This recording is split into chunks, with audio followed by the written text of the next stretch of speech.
menyeru pada Nabi Muhammad untuk menyampaikan sebuah pesan. Nah, namun pada ayat tersebut Allah menyampaikan untuk dimulai dengan kata sapaan ya qaumi.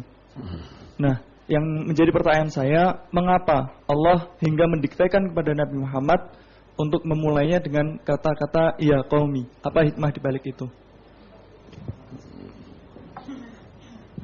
Saya bisa beri contoh. Saya mau mengajak seorang. Saya mulai anak saya nih yang saya ajak. Anakku, buat ini, buat ini, buat itu. Kalau saya ajak orang lain, boleh jadi saya katakan, Bung, tolong begini. Yang mana lebih mesra?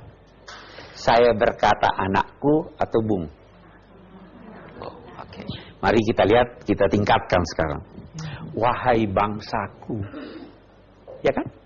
Itu lebih mesra daripada wahai seluruh manusia. Seluruh manusia saya tidak punya hubungan kebangsaan.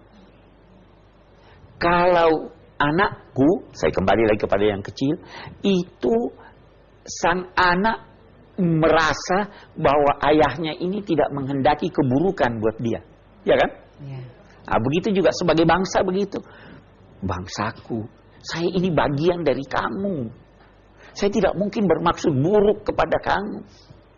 Tapi kalau bangsa lain kan boleh jadi. Ya. Nah, jadi dia katakan ya qaumi, wahai bangsaku, wahai kaumku, saya itu bagian dari kamu. Saya itu menginginkan kebaikan kamu. Seperti kalau saya kira itu tujuannya. Oke, selanjutnya Bu, silakan. Nama saya Ibu Diana. Oke. Yang ingin saya tanyakan, Nabi Muhammad adalah orang yang lahir dan tumbuh dalam tradisi jahiliyah. Bagaimana seorang Nabi Muhammad bisa bersih dari tradisi-tradisi tersebut? Terima kasih. Terima kasih. Iya, bagus. Jawabannya bisa dilihat dari dua sisi. Bisa dilihat yang pertama dari siapa yang membesarkan beliau, ya kan? Yang membesarkan beliau itu setelah ayahnya meninggal, ibunya meninggal, adalah kakeknya Abdul Muttalib, seorang tokoh yang sangat kuat keberagamaannya. Abdul Muttalib. Sesudah itu Abu Thalib, pamannya, itu juga sangat kuat keberagamaannya. Jadi beliau tumbuh dalam itu. Nah, kalau kita mau lihat dari sisi lain, sebenarnya Allah yang mendidik beliau. Itu pengakuan beliau. Tuhan yang adabani rabbi fa ahsan. Tuhan yang mendidik saya. Jadi dipelihara oleh Allah. Tuhan mendidik Nabi Muhammad. Allah tidak mau dia dipengaruhi oleh ibunya, oleh bapaknya. Tidak mau dipengaruhi oleh bacaannya. Tidak mau dipengaruhi oleh polusi kemajuan. Maka ayahnya wafat waktu dia masih ini. Jadi itu sebabnya beliau terpelihara. Saya kira itu.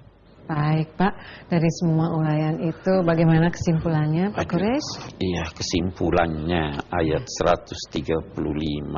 Saya kira yang saya ingin garis bawahi aja bahwa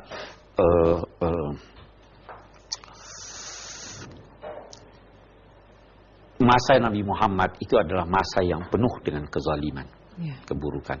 Beliau diutus untuk memberantas kezaliman itu. Yang kedua, pembunuhan anak-anak perempuan pada masa lalu itu, kalau dibanding dengan aborsi yang dilakukan sekarang, yang sekarang itu lebih kejam, ya kan? Yang ketiga, jangan pernah berkata bahwa anak lelaki pasti lebih baik dari anak perempuan, ya toh? Dua-duanya baik, saya kira itu. Baik Pak, alhamdulillah. Pemirsa, demikianlah pembahasan tentang ayat-ayat dari surah Al-An'am. Ayat-ayat di atas mengingatkan kita untuk tidak melakukan aktivitas kemusyrikan dan kezoliman. Insya Allah kita akan bertemu lagi dalam Tafsir Al-Misbah mengenal surah Al-An'am bersama Pak Quraisy Shihab pada episode yang berikutnya. Wassalamualaikum warahmatullahi wabarakatuh.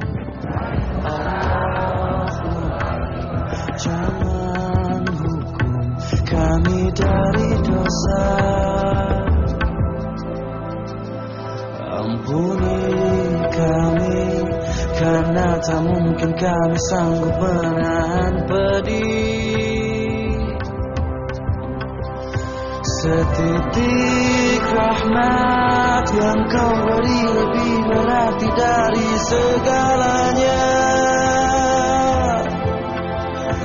Setitik ampunanmu kan menghapus dosa kami.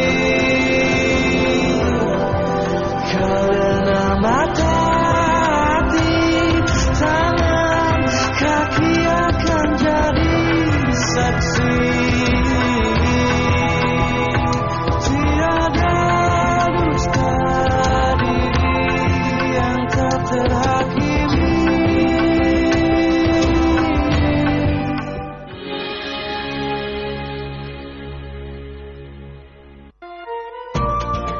Salah satu berkah